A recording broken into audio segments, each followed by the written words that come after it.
Un matin avec Dimitri Pavlenko jusqu'à 9 heures. Place à votre signature Europe 1 du jour, Philippe Val. Bonjour Philippe. Bonjour Dimitri, bonjour à tous. Vous nous parlez ce matin de l'agonie du gauchisme culturel.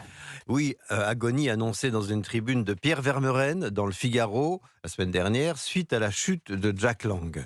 Je voudrais exprimer un léger désaccord.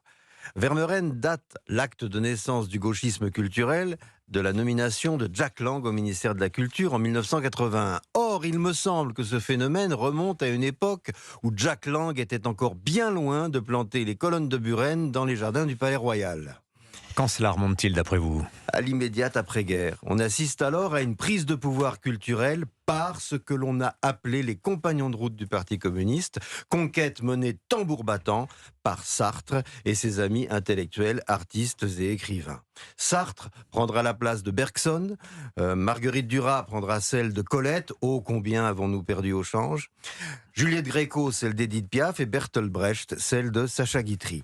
À cette révolution culturelle correspond une révolution morale. Ce sont le bien et le mal qui se partageront désormais les triomphes critiques ou les mises au banc que se partageaient autrefois le génie et la médiocrité. Mais les critères du succès étaient-ils si différents avant-guerre, Philippe ? Sans doute. Les écrivains prestigieux, par exemple, n'étaient pas tous du même bord politique, ou pire encore, ils n'avaient pas toujours de bord politique évident. Proust, Giono, Romain Rolland, Chagall, Charles Trenet ou Colette n'appartenaient pas à un courant politique défini, contrairement à la plupart des artistes soutenus par la critique d'après-guerre.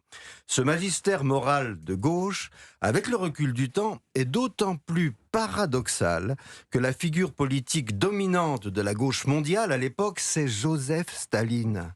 Tout ce petit monde, à un moment ou à un autre, n'a pas hésité à aller à Moscou lui baiser la babouche, jouant la naïveté même après la révélation de ses crimes et s'entêtant dans une fidélité sans faille à cet avatar du communisme culturel qu'est le gauchisme culturel.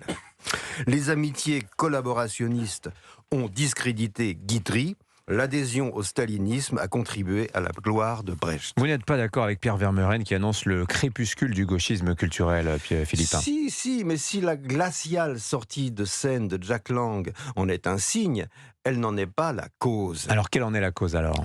Eh bien, le gauchisme culturel, à sa naissance et à son zénith, venait d'en haut, de grandes figures artistiques et intellectuelles. Sartre était un brillant moraliste, Picasso un grand peintre, Montand et Signoret, Barthes, Foucault, Deleuze et autres Jean-Luc Godard, des personnalités riches, quelle que soit l'opinion que l'on porte sur leurs œuvres. Et soudain, au tournant du XXIe siècle, plus personne. Ils sont morts sans laisser d'héritiers, sinon de sinistres sociologues obscurs bourdieusiens qui noircissent encore les pages débats du Monde et ne se lisent plus qu'entre eux.